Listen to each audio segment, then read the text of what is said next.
Irmãos, vamos dar continuidade ao nosso tema da semana passada. Começamos a falar sobre o tema namoro, casamento e sexualidade. Vou pedir aos irmãos que novamente abram suas Bíblias. Na carta de Paulo, de 1 Coríntios, capítulo 7. Vamos começar com esse texto que usamos na semana passada.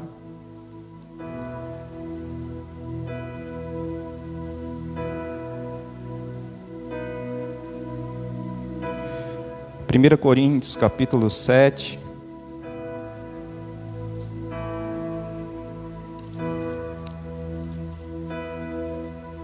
Do versículo 1 ao versículo 15. Quem está comigo diz amém.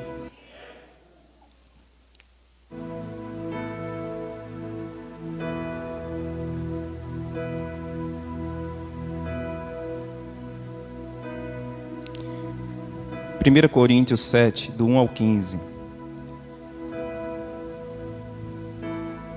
Quanto ao que vocês me escreveram, é bom que o homem não toque em mulher. Digo que, por causa da imoralidade, cada homem tenha a sua esposa, e cada mulher tenha o seu próprio marido. Que o marido conceda à esposa o que lhe é devido, e também, de igual modo, a esposa ao seu marido.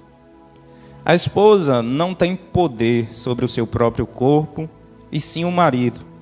E também, de igual modo, o marido não tem poder sobre o seu próprio corpo, e sim a esposa. Não se privem um ao outro, a não ser, talvez, por mútuo consentimento, por algum tempo, para se dedicarem à oração.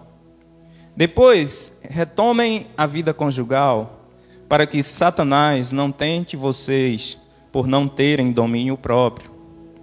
E digo isto como concessão, e não como mandamento. Gostaria que todos os homens fossem como eu. No entanto, cada um tem de Deus o seu próprio dom. Um na verdade, de um modo, outro de outro. E aos solteiros e às viúvas, digo que lhes seria bom se permanecessem no estado em que também eu vivo. Mas se não conseguem se dominar, que se casem. Porque é melhor casar do que arder em desejos. Aos casados ordeno, não eu, mas o Senhor, que a mulher não se separe do marido. Mas se ela se separar, que não se case de novo, ou que se reconcilie com o seu marido. E que o marido não se divorcie da sua esposa. Aos outros, digo eu, não o Senhor. Se algum irmão estiver casado com sua mulher não crente, e esta concorda em morar com ele, não se divorcie dela. E se uma mulher estiver casada com um homem não crente, e este concorda em viver com ela, que ela não se divorcie do marido. Porque o marido não crente é santificado no convívio da esposa, e a esposa não crente é santificada no convívio do marido crente. Se não fosse assim, os filhos de vocês seriam impuros, porém agora são santos. Mas se o não crente quiser separar-se, que se separe. Em tais casos, não fica sujeito à servidão, nem o irmão, nem a irmã. Deus chamou vocês para viverem em paz. Amém? Glória a Deus.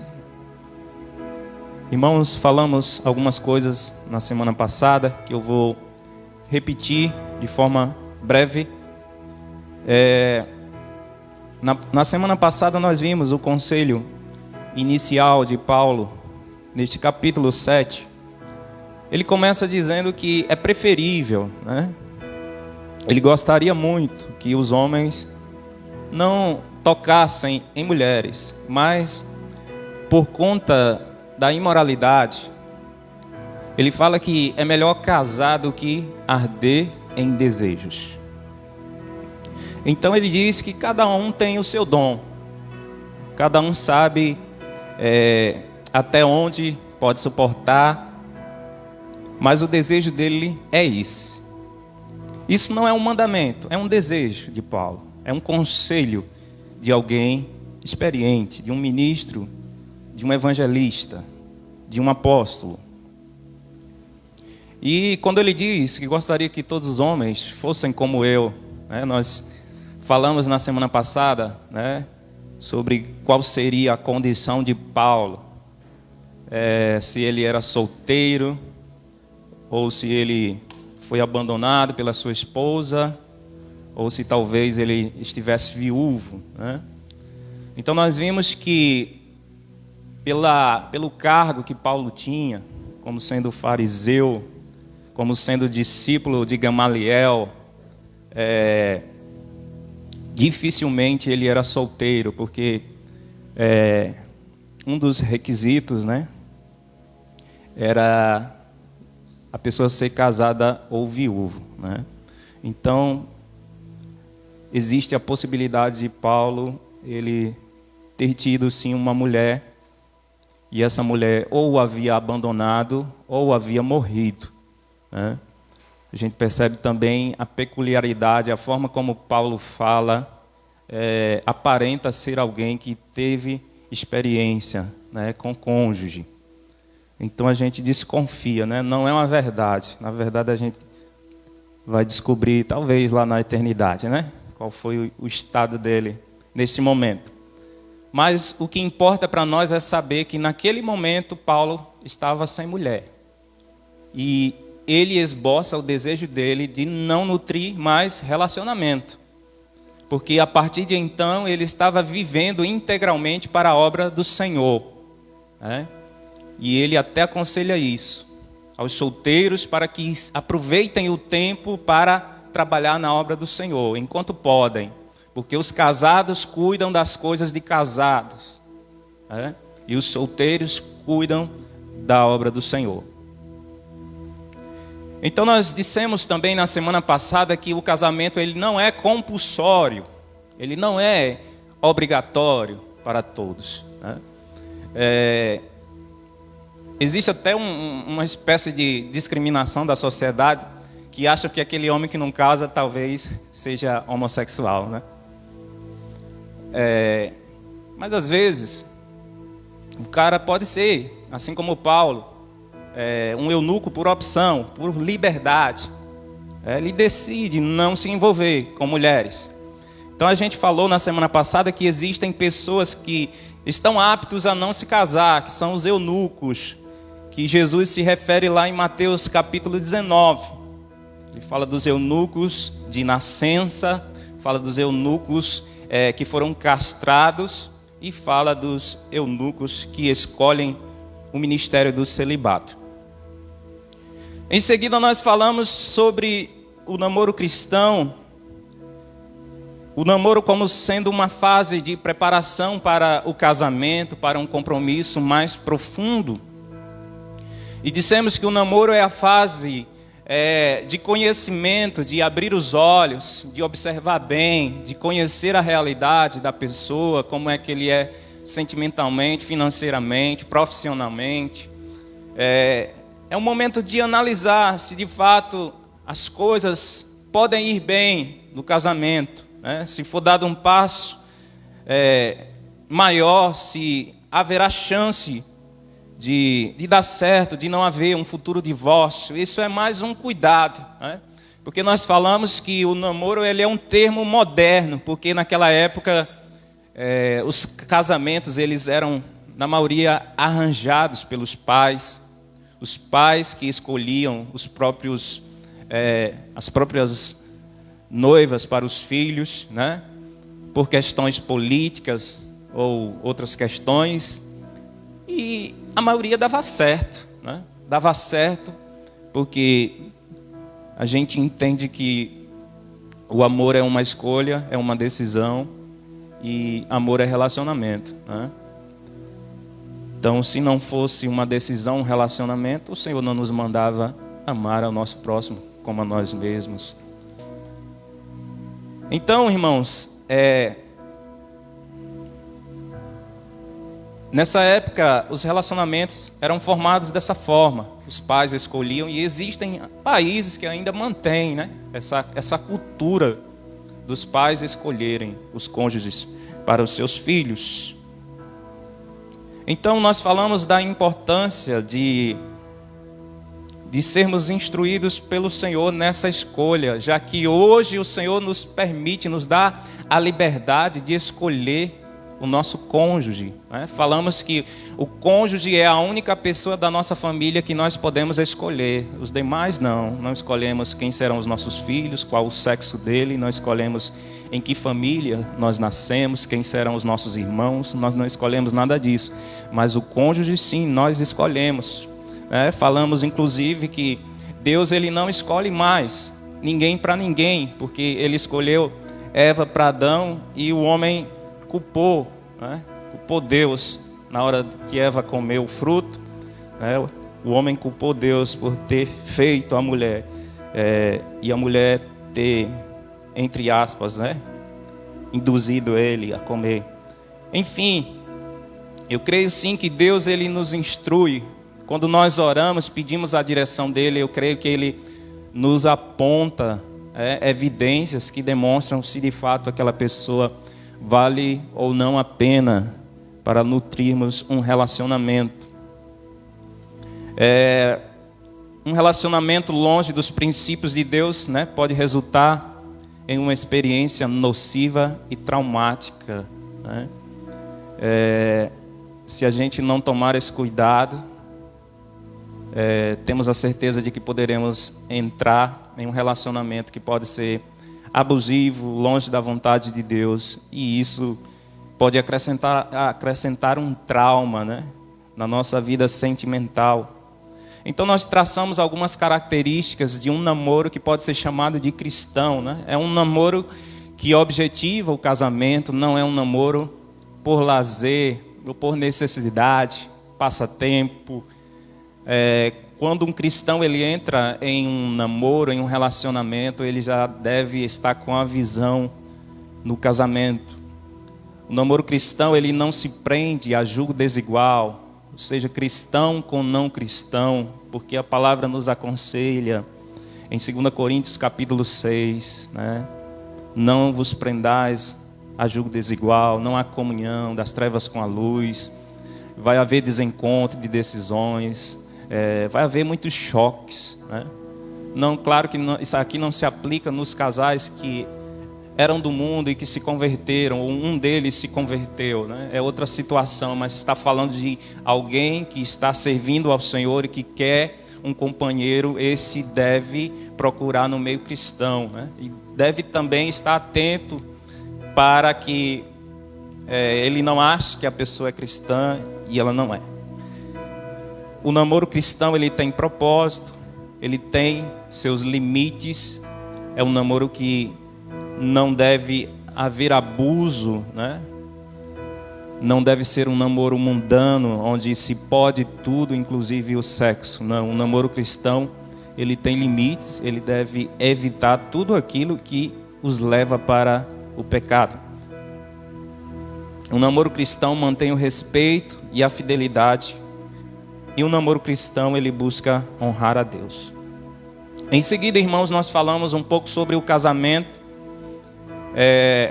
Vimos a partir de Gênesis 2, 24, que diz: por isso o homem deixa pai e mãe, se une à sua mulher, tornando-se os dois uma só carne. Vemos aqui a instituição divina do casamento, como sendo o ápice de uma relação, como sendo a formação de uma nova família. Dissemos ainda que o casamento ele é heterossexual, monogâmico e monossomático. Heterossexual porque é um homem com uma mulher, porque Deus criou homem e mulher, e tudo que foge a isso é oposto à Bíblia. O casamento é monogâmico, um homem para uma única mulher. Não existe. Deus, ele não defende poligamia.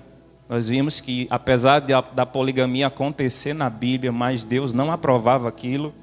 Deus deixou bem claro em vários textos da palavra que Ele não concorda com a poligamia, e todos aqueles que foram poligâmicos tiveram suas consequências, passaram por seus perrengues. Casamento é monossomático, uma só carne, né? É uma união total, física, emocional, espiritual, econômica. Uma só carne aqui também aponta para a questão da relação sexual, ou seja, o sexo deve estar restrito ao casamento. Relação sexual antes do casamento, a Bíblia diz que é fornicação.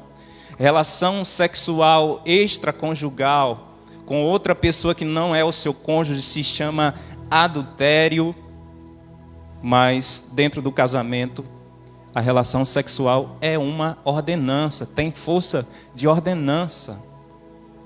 Então Paulo, ele deixa claro nos versículos de 3 a 5 que o corpo da mulher passa a pertencer ao esposo e o corpo do esposo passa a pertencer à mulher. Então o apóstolo Paulo está aconselhando para que não se negue o prazer sexual dentro do casamento, porque se haver esse choque, pode ser que o seu cônjuge ele seja colocado em risco, em perigo de ser tentado ou de procurar satisfazer esse desejo fora do casamento. Então você negando esse desejo para o seu cônjuge, você pode estar colocando ele em perrengue. Então, irmãos, já que falamos dessas características do casamento, nós queremos destacar também alguns conselhos para que haja um acréscimo, para que haja um fortalecimento do casamento.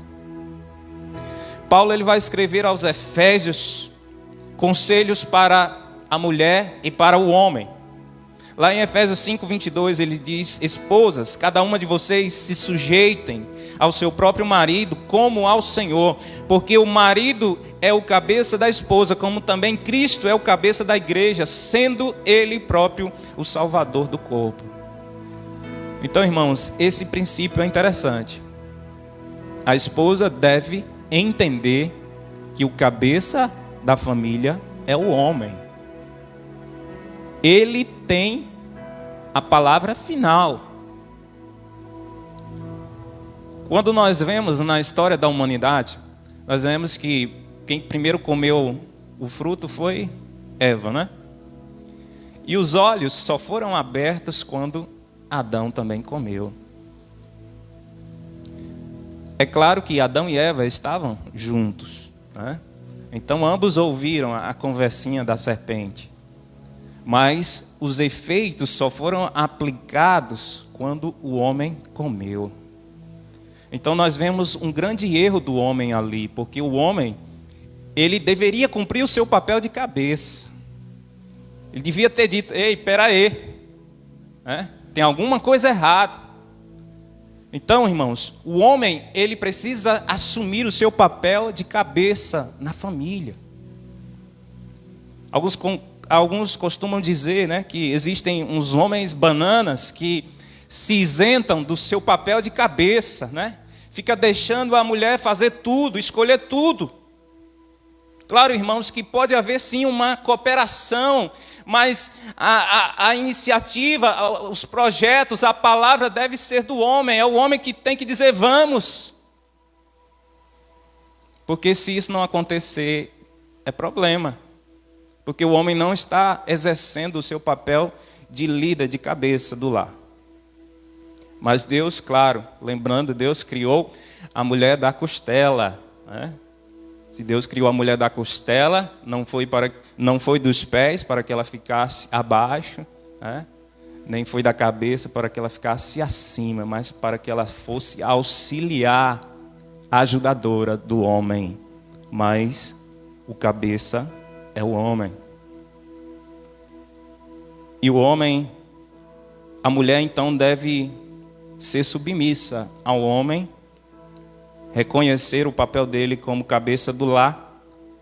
E o homem, Paulo recomenda em Efésios 5, 25 e 28, maridos, cada um de vocês ame a sua esposa como também Cristo amou a igreja e se entregou por ela. Assim também o marido deve amar a sua esposa como ama o próprio corpo. Quem ama a esposa ama a si mesmo.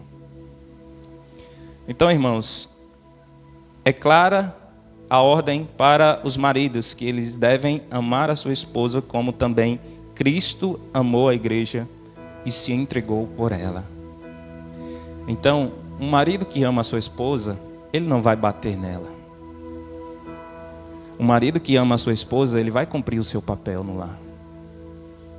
Então, são duas dicas interessantes que basicamente resume tudo e evita muita coisa dentro de um casamento. A mulher que reconhece o papel de cabeça do marido e o marido que ama a sua mulher, a ponto de respeitá-la em todos os ângulos. E uma outra característica do casamento, irmãos, e importante que nós vamos destacar mais hoje, é que o casamento, ele é indissolúvel. Indissolúvel, ou seja, uma união permanente para toda a vida. Esse é o desejo de Cristo, que não haja separação. Queria que você abrisse em Mateus capítulo 19.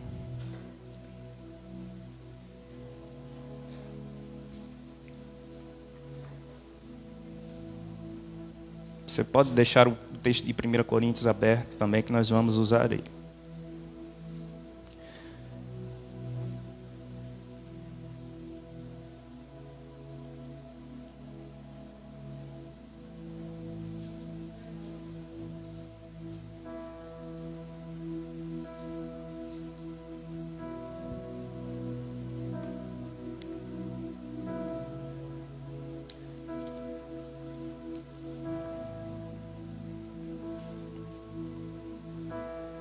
Mateus 19, amém? A partir do versículo 3, diz assim: Alguns fariseus se aproximaram de Jesus e, testando-o, perguntaram: É lícito ao homem repudiar a sua mulher por qualquer motivo? Jesus respondeu: Vocês não leram que o Criador, desde o princípio, os fez homem e mulher, e que disse: Por isso o homem deixará o seu pai e a sua mãe e se unirá à sua mulher, tornando-se os dois uma só carne, de modo que já não são mais dois, porém uma só carne. Portanto, que ninguém separe o que Deus ajuntou. Os fariseus perguntaram: Então, por que Moisés ordenou dar uma carta de divórcio e repudiar a mulher? Jesus, porém, respondeu: Foi por causa da dureza do coração de vocês que Moisés permitiu que vocês repudiassem a mulher, mas não foi assim desde o princípio. Eu, porém, lhes digo que quem repudiar a sua mulher, não sendo por causa de relações sexuais ilícitas, e casar com outra, comete adultério. Os discípulos de Jesus disseram: Se é esta a situação do homem em relação à mulher, não convém casar. Jesus, porém, lhes respondeu: Nem todos são aptos para aceitar este ensinamento, mas apenas aqueles a quem isso é dado. Porque há eunucos de nascença, há outros a quem os homens fizeram tais, e há outros que se fizeram eunucos por causa do reino dos céus. Quem é apto para aceitar isto, que aceite. Então, irmãos, no versículo 6, Jesus diz claramente: porque o que Deus uniu, ninguém separe. E Paulo, ele reafirma essa verdade lá no capítulo 7, versículos 10 e 11. Ele diz: Aos casados, ordeno não eu, mas o Senhor, que a mulher não se separe do marido. Mas se ela se separar, que não se case de novo, ou que se reconcilie com o seu marido, e que o marido não se divorcie da sua esposa. Então, Paulo fala claramente em Romanos 7, 2 e 3 que a união do casamento termina com a morte. Por que termina com a morte? Não deveria ser eterna? Cristão não vai para a eternidade? Não vai para a eternidade? Então por quê? Porque Jesus, ele dá um ensinamento lá em Mateus 22, 30. Ele fala que o casamento só vale para esta vida. O conceito de casamento eterno é uma heresia. Jesus disse que lá no céu seremos como anjos. Estaremos em um corpo glorificado. Ele diz que lá não se casa, nem se dá em casamento. Ok? Então, o casamento é apenas para esta vida. Portanto, se você não casar aqui...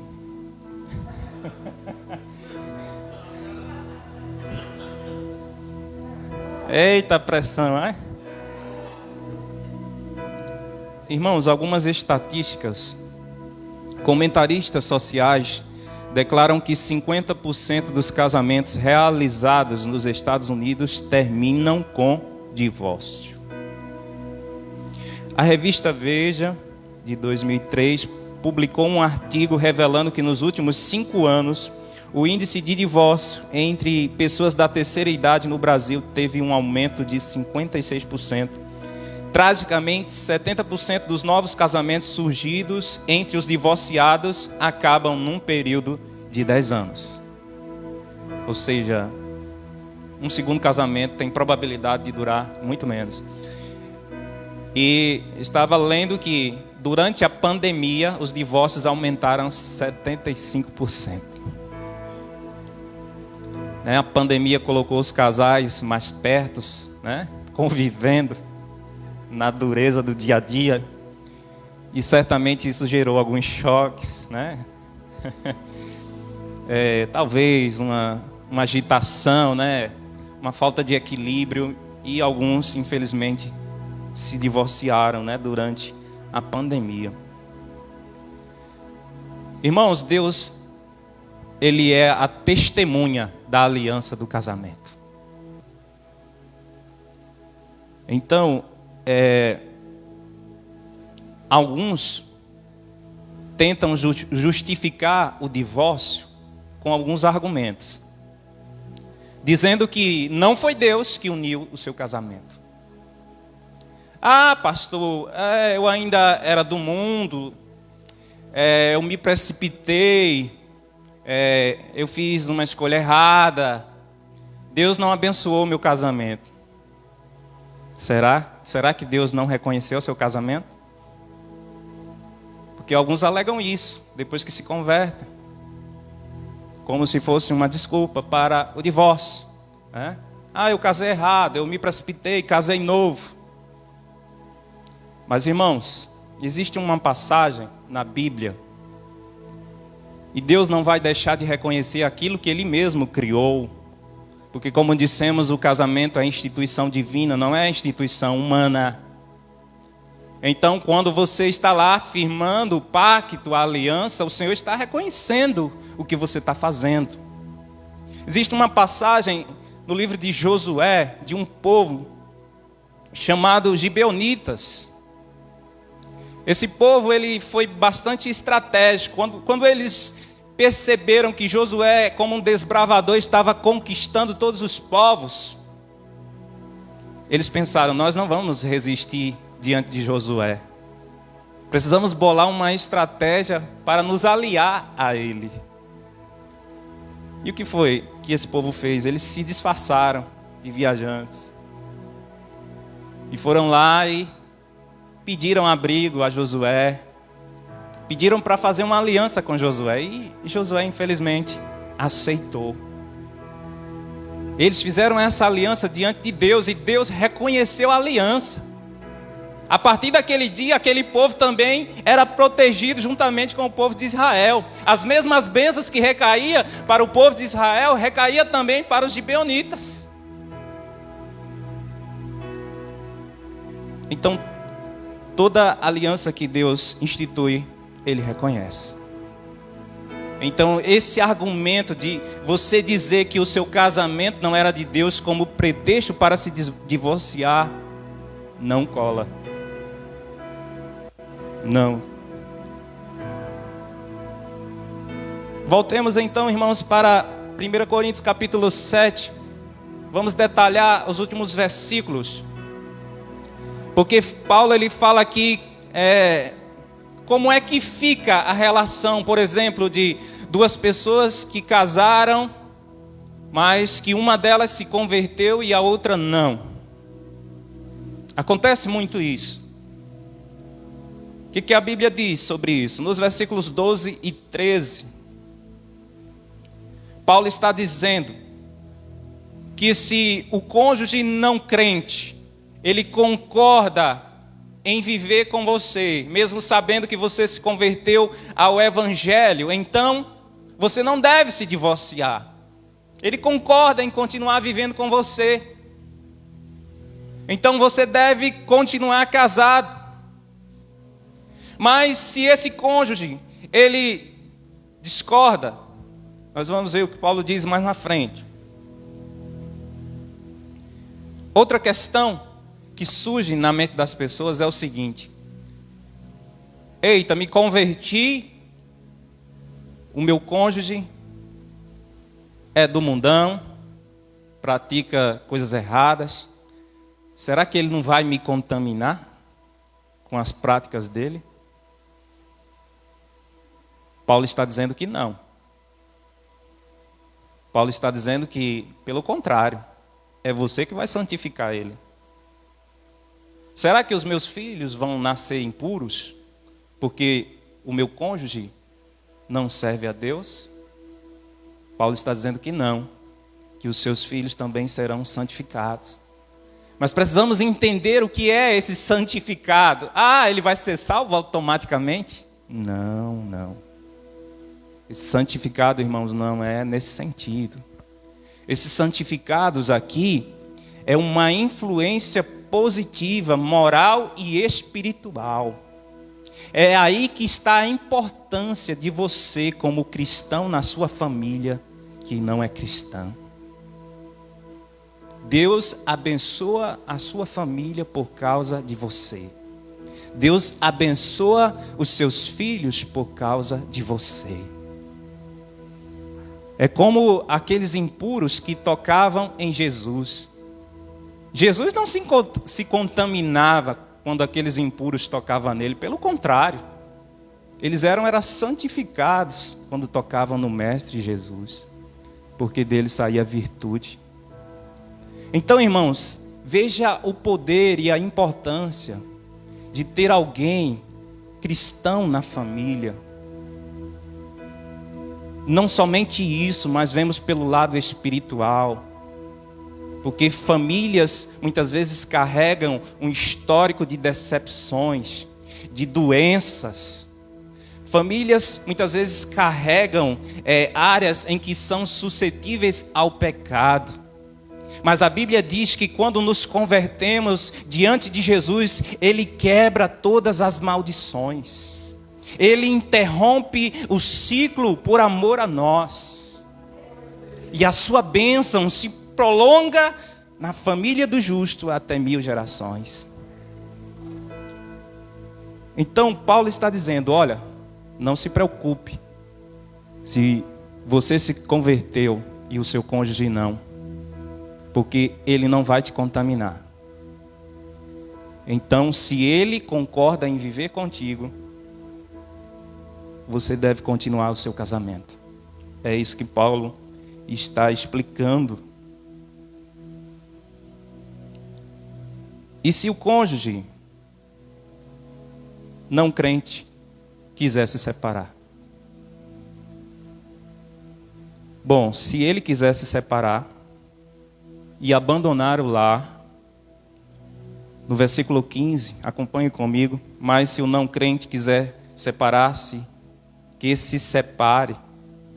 Em tais casos não fica sujeito à servidão nem o irmão nem a irmã, Deus chamou vocês para viverem em paz.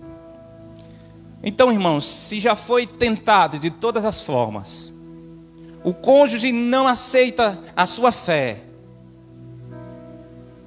não existe uma probabilidade de perdão, de reconciliação, então, o que Paulo está dizendo é: se o cônjuge abandona o lar, você deve se sentir livre de qualquer prisão, de qualquer servidão.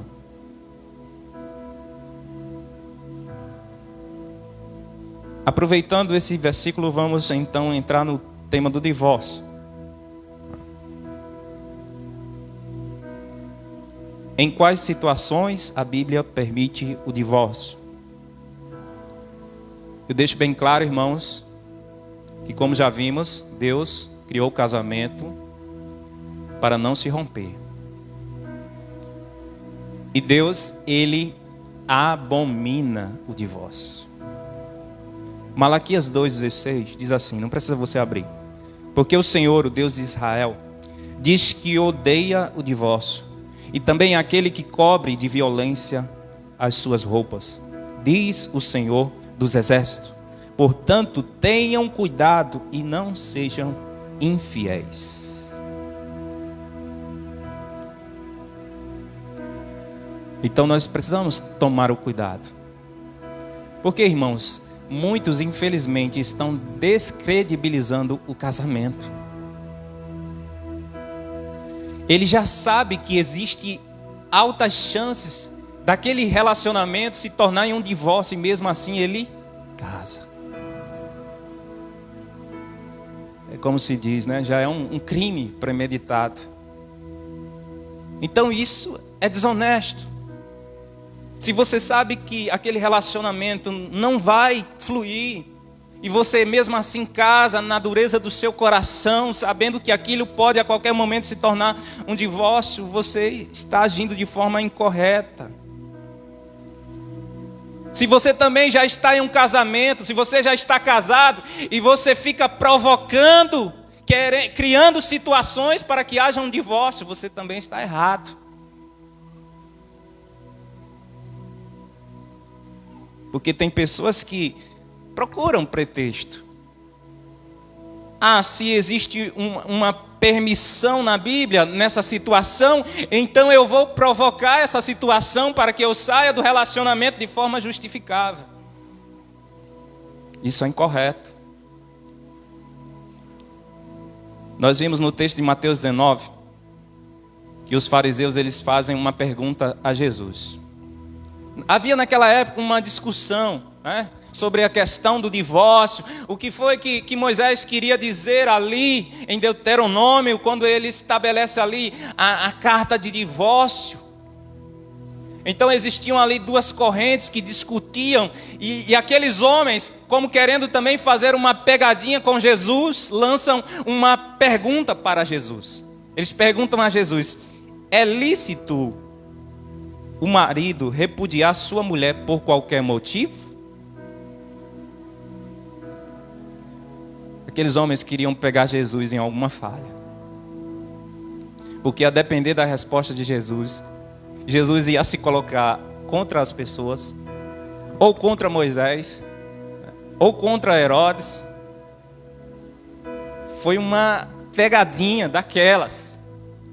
Eles queriam pegar Jesus de toda forma e lançaram essa pergunta: é lícito ao marido repudiar sua mulher por qualquer motivo? Qual era o ensinamento de Moisés? Moisés dizia lá em Deuteronômio 24:1: se o homem encontrasse alguma coisa indecente na mulher, lavraria carta de divórcio e a despediria. Mas o que é essa coisa indecente? Aí haviam duas escolas. Uns achavam que essa coisa indecente era simplesmente a mulher queimar o arroz, ou a mulher responder o homem de forma ignorante.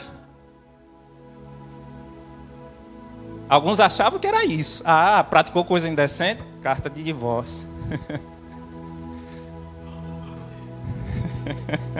Só tinha malandro nessa época. Então, alguns entendiam que era isso. E lavravam a carta de divórcio, mandavam a mulher de volta para a casa de seus pais. Mas existia outra corrente que entendia que essa coisa indecente era tipo a mulher que não era mais virgem ou que traiu o homem. O homem casou com a mulher achando que ela era virgem, e aí, lá no momento, ele descobre que não era mais virgem, ou que essa mulher foi infiel a ele. Alguns entendiam que essa coisa indecente era isso. E aí, então, o homem poderia devolver a mulher, lavrar a carta de divórcio.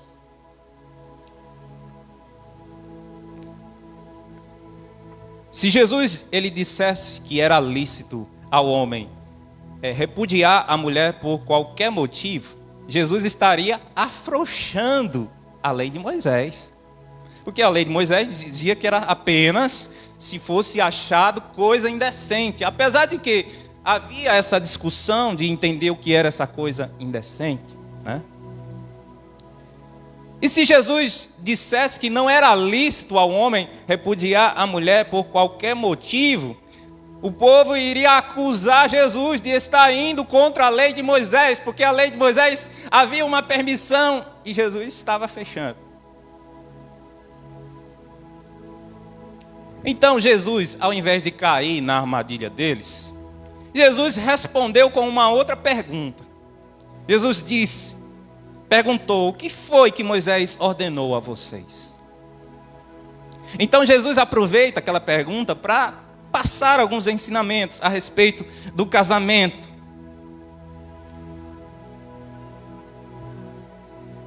E aí Jesus, em seguida, ele deixa claro, né, que o divórcio não é instituição e não é mandamento divino. Deus instituiu o casamento, Deus não instituiu o divórcio.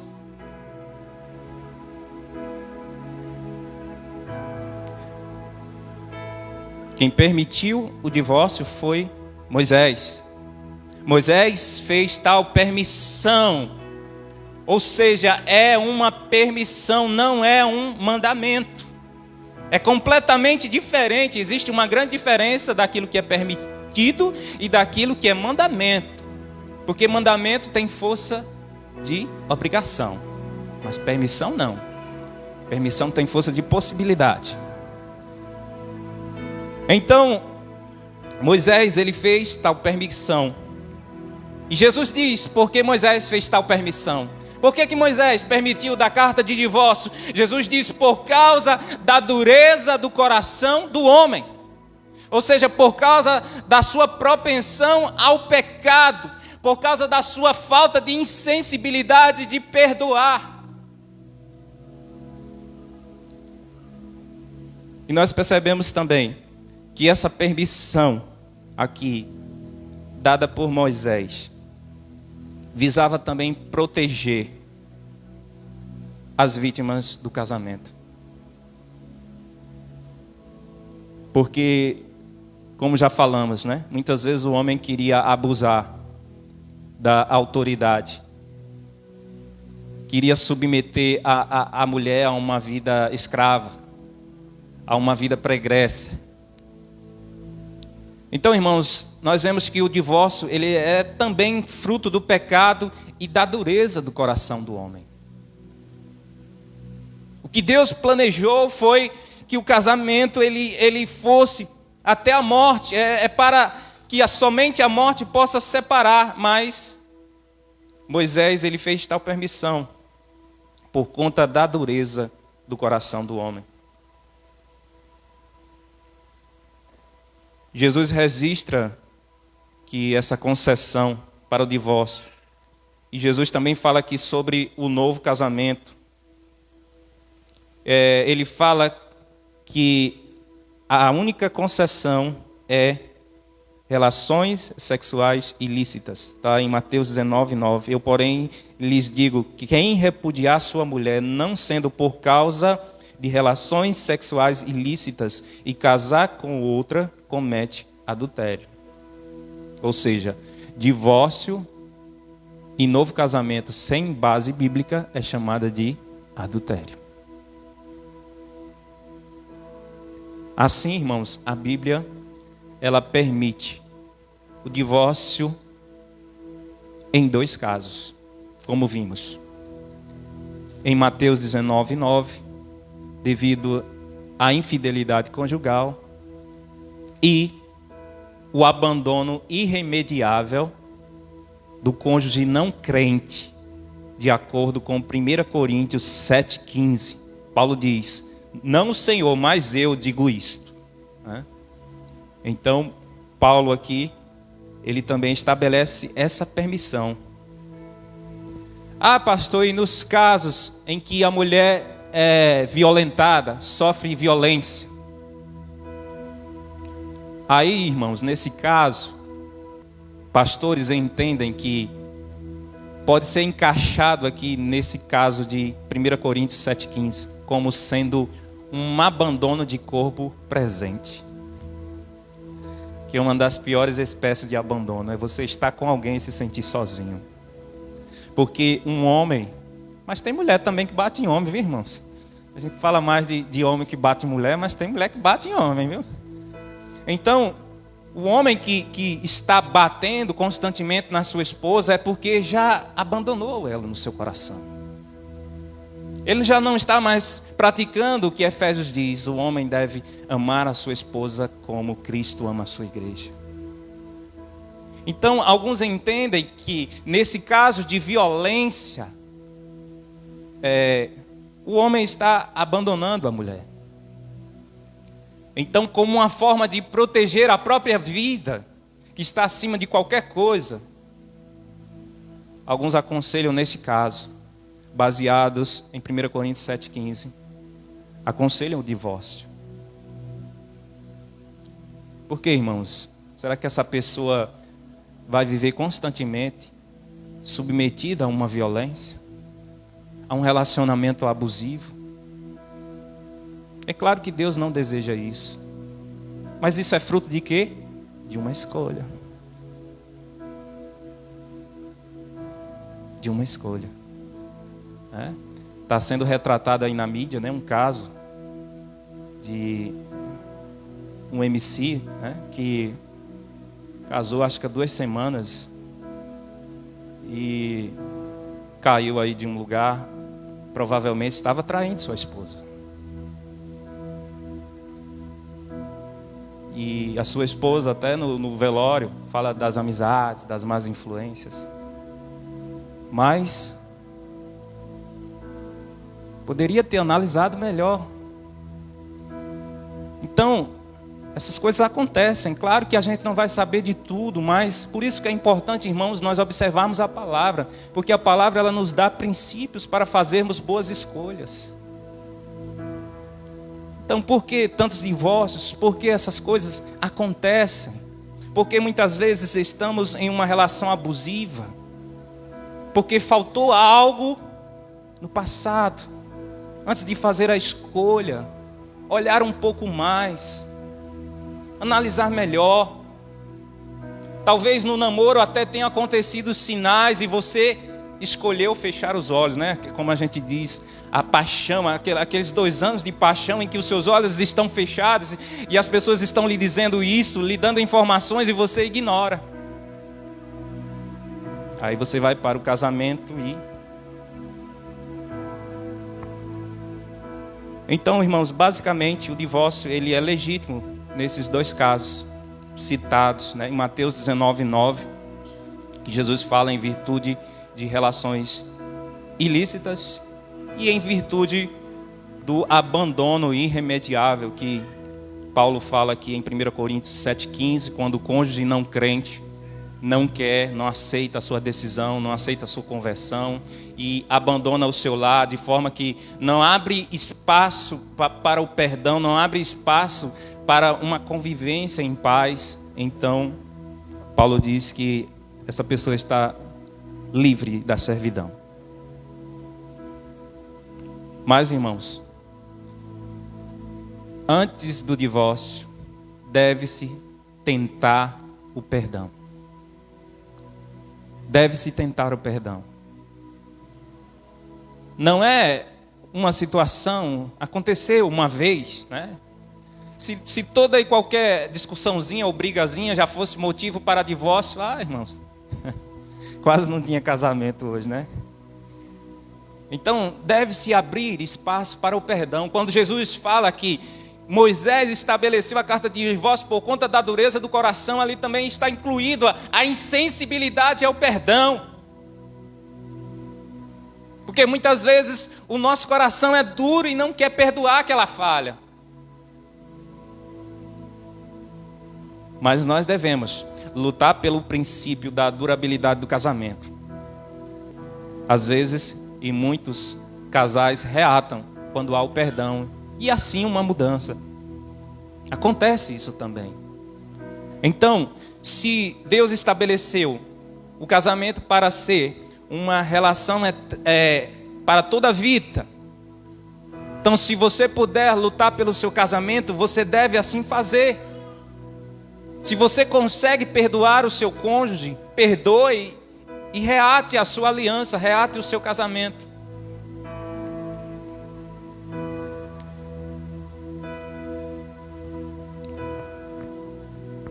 Então, irmãos, resumindo aqui, já finalizando o nosso estudo, nós temos alguns conselhos. A partir dos ensinamentos de Paulo, nós temos alguns conselhos para todas as fases. Se alguém está solteiro e pode investir no seu futuro, pode investir no reino, na obra do Senhor, faça isso e permaneça assim. Se você tem condições de permanecer solteiro, permaneça. Mas você ainda está naquela vida de ficar com outra pessoa. Irmãos, esta é uma prática pecaminosa. Nós vimos que o namoro cristão, ele deve projetar o casamento. Então, se você está em uma relação que você não bota fé, que você está ali apenas para satisfazer os seus momentos, as suas necessidades, você não tem nenhum projeto de um casamento, você deve parar com essa prática, porque ela desagrada a Deus.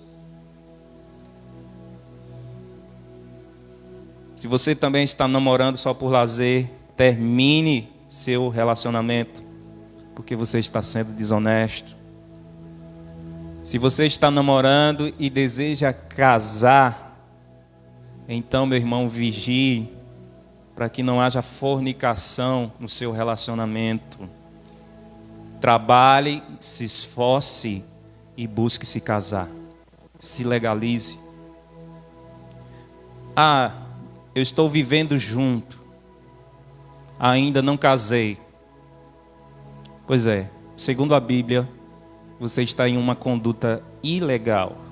Então, busque se legalizar. Se não existe nenhuma pendência para você reconhecer a sua relação diante de Deus e dos homens, por que não fazer isso? Por que viver em uma situação ilegal diante de Deus? Se você está casado, cumpra os seus deveres de casado, valorize o teu casamento e lute por ele até a morte. Se você teve que se divorciar ou ficou viúvo, o conselho de Paulo é: permaneça assim.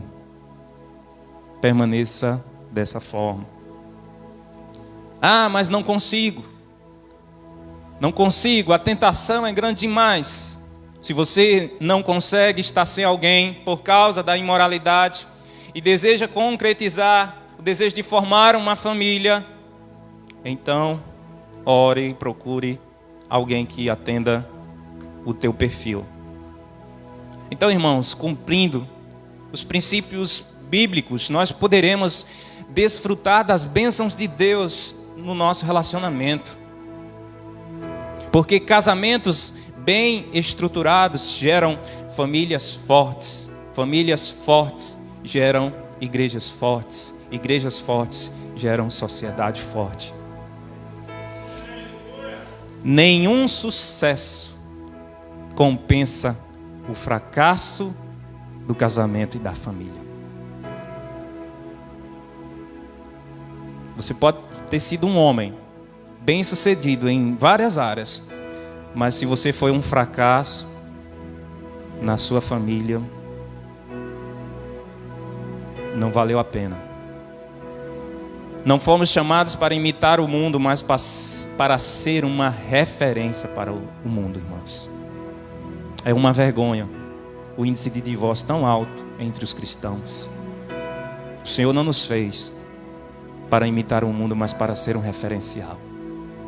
As famílias que deveriam ser referenciais não estão sendo. Que o povo de Deus possa mostrar ao mundo casamentos sólidos, famílias unidas e regadas pelo amor de Deus. Amém? Vamos orar, fique de pé. Já estamos encerrando o nosso encontro.